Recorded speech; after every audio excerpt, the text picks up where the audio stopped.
Hey everybody, welcome to example A from section 4.6. It says graph the function y equals the absolute value of x, which with each of these functions. How does the graph of each function compare to the original graph? Remember, the original graph we're going to call the parent function, right? Just so you remember, parent function. That's one of those terms that we want to know from this section. Okay, so parent function is this one right here. Okay, so if we go ahead and just graph y equals the absolute value of x, one easy way to do that is 0, 0. If I plug in 0 for x, I get 0 for y. I can go up 1, right 1, up 1, right 1, up 1, right 1, or up 2, right 2, up 2, right 2, or anything like that. And then we can also go up 2, left 2, up 2, left 2, up 2, left 2 to make this nice V shape. Okay. So then what we do is let's look at the first one. Y equals 2 absolute value of x. What we know already is this 2 is outside of our function operator, which is the absolute value. So if it's outside, remember in general, we can say if something is outside, whether it's multiplying outside the operator or it's adding outside the operator, we can say that it's going to be some sort of vertical transformation.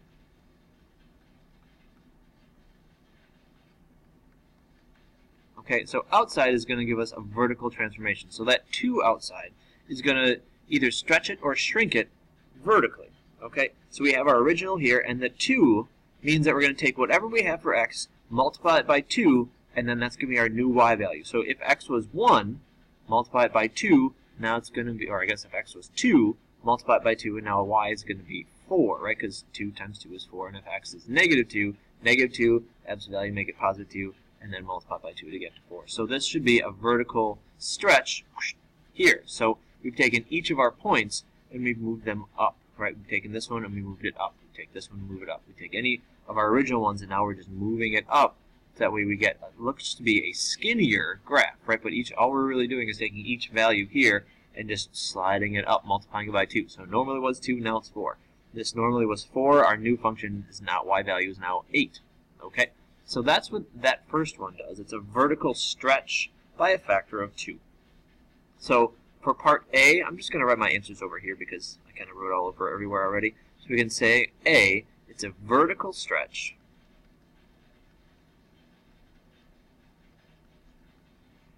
by a factor of 2. Okay, so now let's look at B. We have division. This time it's inside, right? It's inside our function operator, right, our absolute value in this case. So if anything is inside, it's going to be a horizontal transformation.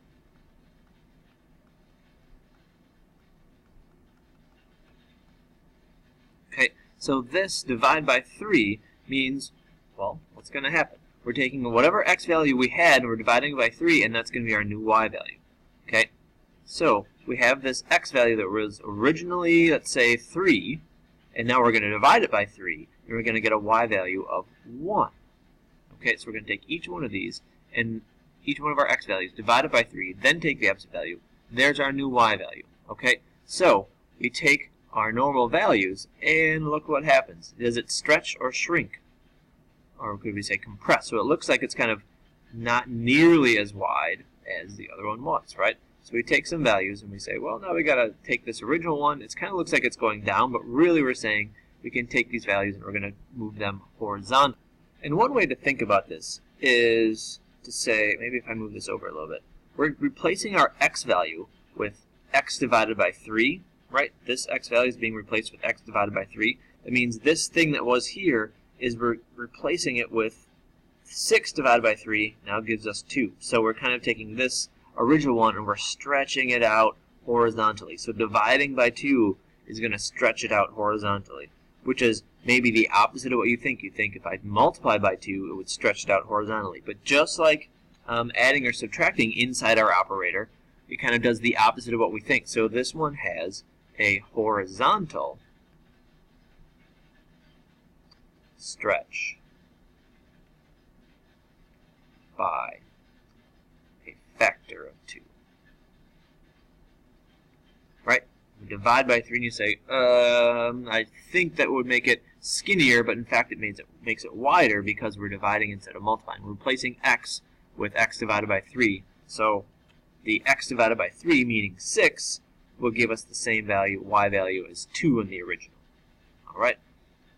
So then we have our last one, and that is 2 absolute value of x over 3. So I'm just going to guess that this is just a combination of our previous one. So I'm guessing we're going to have a vertical stretch by a factor of 2 and a horizontal stretch by a factor of, sorry, this one shouldn't be 2, it should be 3. There we go. So are we going to get both of those? Well, let's see if that happens. Are we going to get this vertical stretch like this one, which is our y equals 2x, and are we going to get our horizontal stretch by a factor of 3 for that one? And then what do we end with? Well, we end with that one. And is it lower, or is it more horizontally stretched or more vertically stretched? Well, if we have a factor of 2 and we have a factor of 3, the 3 is probably going to be a larger factor, so it's going to be lower than the original one, right? So we have the 2 would bring it above, the divide by 3 inside the operator would be below, and then if you combine them both, it's going to be below the original. Okay, so it has both a vertical stretch by a factor of 2 and a horizontal stretch by, let's see if I can get this right this time, a factor of 3. Okay, and it looks more like it's a horizontal stretch. So I guess, yeah, horizontal stretch, but, or vertical, instead of stretch, shrink, compression sometimes we say. Alright, so there is the first example. So now let's go to example B. So example B says, these data are from one bounce of a ball. Find an equation that fits the data over this domain. So this is a lot like the question that's going to be on the test. And it says, we have data, we have to say, what does it look like, and then let's find a line of fit or a regression that fits this data really well. Okay, so what you have to do is first you got to plug this into your graphing calculator. Do that now. And then remember, you want to hit Stat, Edit, and then you're going to put everything in, and look at that, mine is already in there. It's like I saved a whole bunch of time. So we just put all these, and these, notice these are all X's, so you would want to have this all in like L1. These should also be in L1, these should be in L2, these should be in L2.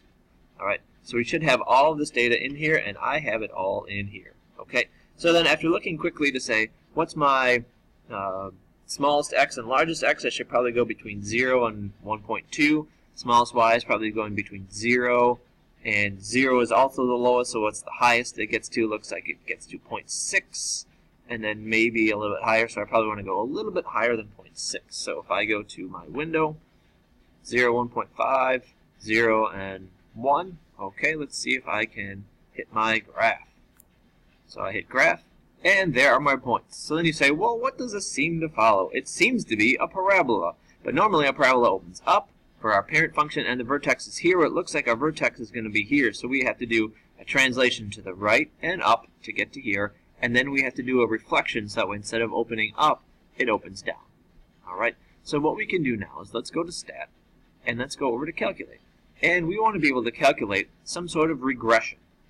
And so we say, what is it? Well, we know it's a parabola, which means it is a quadratic. So we are going to go to quadratic regression. We're going to hit Enter, X list L1, Y list L2. I'm going to store this in my Y1. And I'm going to calculate, and let's see what we get. So, here's our equation, and then if I go back and graph, we'll say, and it goes through all my points pretty well.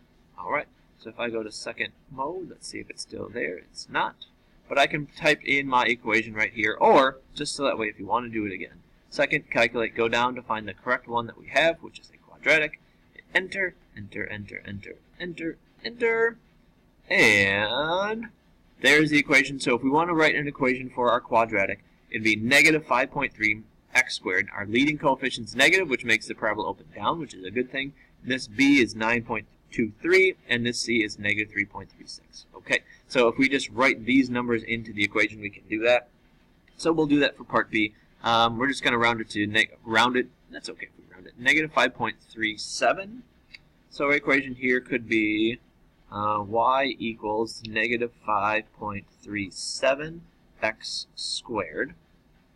Okay, and that's going to be plus 9.23x plus 9.23x. And then lastly, our c is negative 3.37. So we can say minus 3.37. Alright, and there you go. There's our equation for this example B. Good luck.